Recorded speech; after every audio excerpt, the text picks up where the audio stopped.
Kroger Tenderay Beef. No other beef so fresh can be so tender. Presents Hearts in Harmony, transcribed. K is for Kroger. C is for cut. B is for beef. KCB means Kroger cut beef. And Kroger cut beef means more meat for your money. Remember that fact, ladies. Remember that Kroger cut beef gives you more meat, less waste. And for this reason. Before the meat is weighed and priced, the Kroger method of cutting beef removes excess bone, excess waste, and stringy ends. Yes, that's before the meat is weighed and priced. And listen, you get the top U.S. government grades of beef. Yes, sirree. It's tender, juicy, rich red, and marbled with just the right amount of flavory fat. So you get better value in top-grade beef. Let's take a Kroger cut chuck roast as an example. Before the roast is weighed and priced, the Kroger method of cutting beef removes excess waste and stringy meat. You're bound to get a better value because you get more solid meat, only a minimum of bone. No matter which you prefer, steak or roast, you receive more meat, less waste in Kroger cut beef. But make that discovery for yourself. Visit your neighborhood Kroger store and get Kroger cut beef. It gives you more meat for your money. And now, Hearts in Harmony. Neighbors can be a great deal more than just the people in the house next door. Neighbors can save a hurried trip to the grocer's with an extra cup of flour or sugar. Neighbors make back fences an interesting conversation post. Neighbors can shorten the hours of the sick. It is a neighborly gesture that brings Mrs. Henry Ross to the Gibbs back door this afternoon to say, Good afternoon, Penny. Hello, Miss Ross. Where'd I let the screen door? I was next door, so I thought I'd drop in and see Jed before I went back across the street. He'd be delighted to see you. How are Mr. Ross and the boys? Oh, they're fine. Good.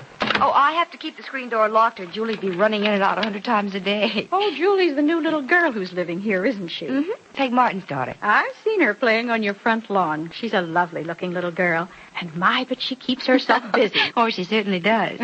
It's amazing to watch children play. I know my two boys kept themselves busy for hours when they were little. Yeah, children live in a world of their own. And they're not as alone as it seems.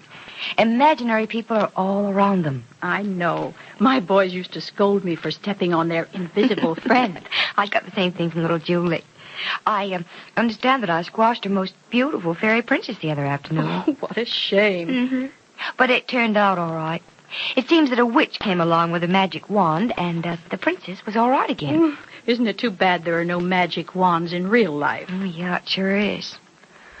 Or that we grow up and we don't believe in magic wands. Yes, that's the real tragedy, isn't it? You know, Penny, you'll think I'm an old snoop, but I'm just dying to ask you something. A snoop? Oh, no, Mrs. Ross. Well, I don't mean to see the things I do, but I sit in my front room, you know, and can look right out the window at your yes, house. Yes, I know you do. Jed says he can see you from the sunroom and that you developed a regular system of signals. Yes, we have. But what I want to ask you about is, you have a new young man, don't you? No, not exactly. But I see a fine car drive up in front of your house nearly every evening, and sometimes in the afternoon. Yes, I guess you do at that, Mrs. Ross. Now, I don't mean to be prying, Penny, believe me. But isn't the young man Barry Carlton? Mm-hmm, it is. He's fabulously wealthy, I know. Penny, you're holding out on me. Is it a romance? No, I'm afraid it isn't. As a matter of fact, Barry comes here to see Mrs. Martin as much to see me. Really? Mm-hmm. Why, I can't believe it. Why, that never occurred to me. Hey, what if you knew Peg? She's a lovely girl. Well, if she's anything like her daughter... Yeah, well, she's even lovelier, Mrs. Ross. And I'm glad Barry's paying her a little attention. You know about all the trouble she had. I should say. It's not a kind thing to say of anyone, but it's probably a good thing he's dead. There are times when it is a kind thing to say, Mrs. Ross. And I think in the case of Peg's husband, it's one of them. It was a shame that any of it had to happen. Could have been much worse than it was. He might have shot and killed Peg if Johnny and Freddie hadn't interfered. I know it was lucky for Mrs. Martin, but you, poor dear, has your bullet wound completely healed? Oh, yes, I'm perfectly all right. I couldn't afford to be laid up too long. One invalid in the house is enough. Well, speaking of Jed, is he any better, Penny? No, and I'm afraid the truth is that he never will be any better. Oh, what a shame. Well, it's not as bad as it sounds. Of course, we'd all like Jed to be well again, but he's taking it so beautifully, we're beginning to forget what it was like when he wasn't in a wheelchair. He's working again, you know. Yes, he was busy at his drafting board last time I was here. We're all so anxious to see this dream house of his come true. It will come true, too. They're going to start construction on it in a few weeks. Oh. As a matter of fact, Johnny's here nearly every day with changes and plans and specification sheets. And Jed's just as happy and busy as if he were at his office. No. As a matter of fact, he's supposed to have an important conference with Johnny this afternoon. This afternoon? Mm-hmm. Well, then I'd better get in and see him if I want to say more than hello. And I'd better get my street clothes on and take Valerie out in the buggy before the sun gets any lower and it gets too chilly.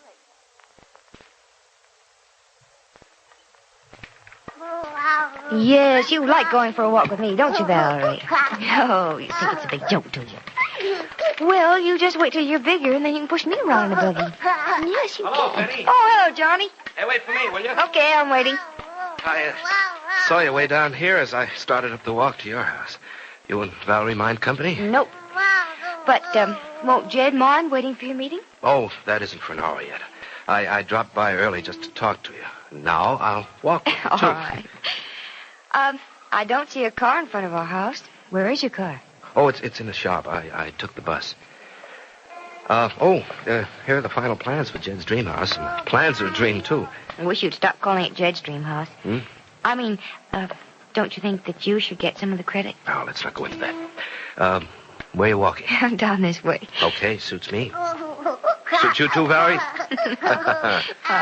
Gosh, she sure is growing, isn't she? Mm-hmm. But I bet Pat would give anything to see her now. I do wish he'd come home, if only just for a day or two. Well, he just won't give up looking for that wife of his, will he? He wants his daughter to have a mother, Johnny.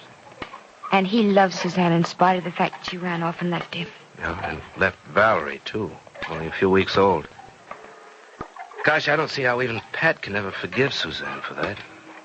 Well, I guess love makes you forgive a lot of things, Johnny. Mm-hmm. Love makes you do a lot of things, too. A lot of things you don't want to do. I know. Oh, Valerie. What are you laughing at, No, it's not love, I hope. It's probably laughing at us. She's heard us talk before and knows what fools we are. What fools we were, Johnny. I don't think we are now. I wish someone could give me proof of that. I'd feel a lot better about things. I'm uneasy the way things are just now. Well, what are you uneasy about? Well, it's certainly not about us, is it? I mean, we have come to an understanding, haven't we? Mm-hmm. We've decided to understand that we understand each other and just leave each other alone. I'm afraid it isn't that simple, Johnny. No, of course it isn't, but I wish it were. Look, Penny, the main reason I wanted to talk to you... Valerie, what's the matter with you? Even she doesn't want me to talk. Oh, no, look, it's her hand. It's caught in the blanket. It's frightened her. Come on, darling. There we go. Oh, that's better, isn't it? Yes, it sure is. Shall we turn back toward the house, Johnny? If you want. Yeah, I think we'd better. All right. As I was saying before, Valerie so rudely caught her hand in the blanket. But the main reason I wanted to talk to you this afternoon, Penny, is...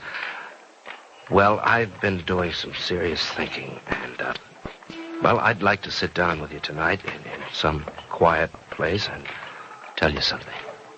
Well, I'm afraid it can't be tonight, Johnny. Oh, why not? Because it just can't be, that's all. I think I better stay home. Well, why? Your mother's home. Nora's there. Or is this her night out? No. Well, you have a house full of people to look after Valerie. Well, why do you have to stay home tonight? Well, Johnny, to tell you the truth, I might not stay home, but I have to be at home for a phone call. Oh. From, Barry Carlton, huh? Mm-hmm. He said that he might call. Oh. He said he might call, and you won't make a date with me on an indefinite thing like that? Look, Johnny, he said it was important. Well, so is what I want to talk about. But I guess Barry's might call is really a prior notice, isn't it? Yes, it is, Johnny, because I promised him I'd stay home and wait for him to call. Mm-hmm. Well, I guess that's that. We can make it some other night if you like tomorrow. No, suddenly it's not that important, Penny. Look, if he's the guy, swell. You won't have any trouble from me. I'm out of the picture starting right now. There was no need for you to say that, Charlie. Well, maybe not right now, but maybe there will be soon. So I'll just say it now and get it over with. It'll just be lost in the shuffle if I wait till the right time.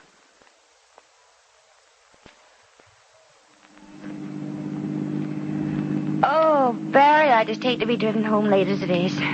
I haven't had such a wonderful evening in 100 years. 100 years? Mm-hmm. Well, Penny, I had no idea you were more than half that old. Silly. I mean, it seems that long since I've had such a good time. That's swell. Barry, why are you so good to me? Well, because you're fun to be good, too. No, I don't see how anyone can be anything but good to you. Oh, you should get to know me better before you make statements like that. I don't think I need to know you any better than I do. Penny, Mm-hmm. you think you know me pretty well by now? I think so. You know all my faults? Mm-hmm. Every one of them. There are a lot of them, aren't there? There are old some. I have more faults than good points, haven't I? Oh? They're about even. Oh, I'm that bad? No, I was joking. You do have faults, but we all do, too. Yes, but we don't all let our faults get the best of us. The best of you isn't your faults, Barry. In just a few short months, you've turned out to be a rather admirable young man. As a matter of fact, I'm kind of proud of you for getting that promotion at the office. I had to work for it, Penny. There's another one coming up if I'll work still harder. Oh, I know you will, Barry. With all my faults, you think I'll make it? Uh-huh. Positive.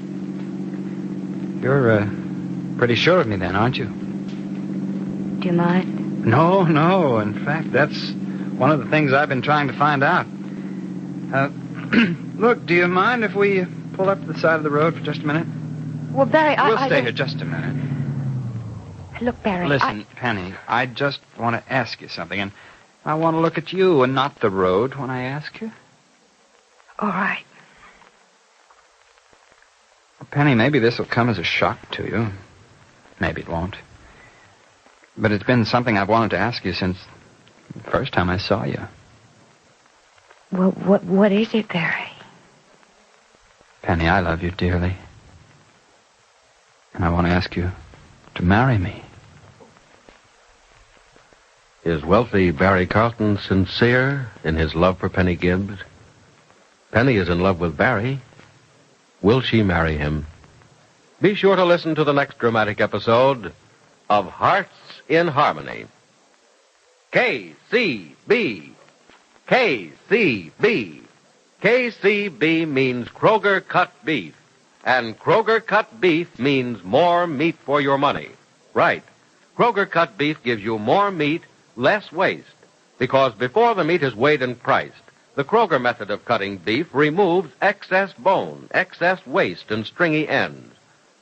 Take a Kroger cut round steak or roast, for example.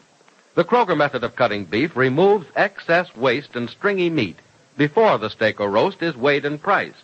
You get a minimum of bone, and you get top U.S. government grades of beef. Beef that's tender, juicy, rich red, and marbled with just the right amount of flavory fat. But visit your neighborhood Kroger store and see for yourself. Remember, whether you buy a steak or a roast, Kroger cut beef gives you more meat for your money. Ladies, make plans right this instant to visit your Kroger store, the only place you can buy Kroger cut beef. Surprise and delight your family with a delicious and juicy steak or roast. And remember, in Kroger cut beef, you get more meat for your money, because the Kroger method of cutting beef gives you more meat, less waste. Get Kroger cut beef right away at your neighborhood Kroger store.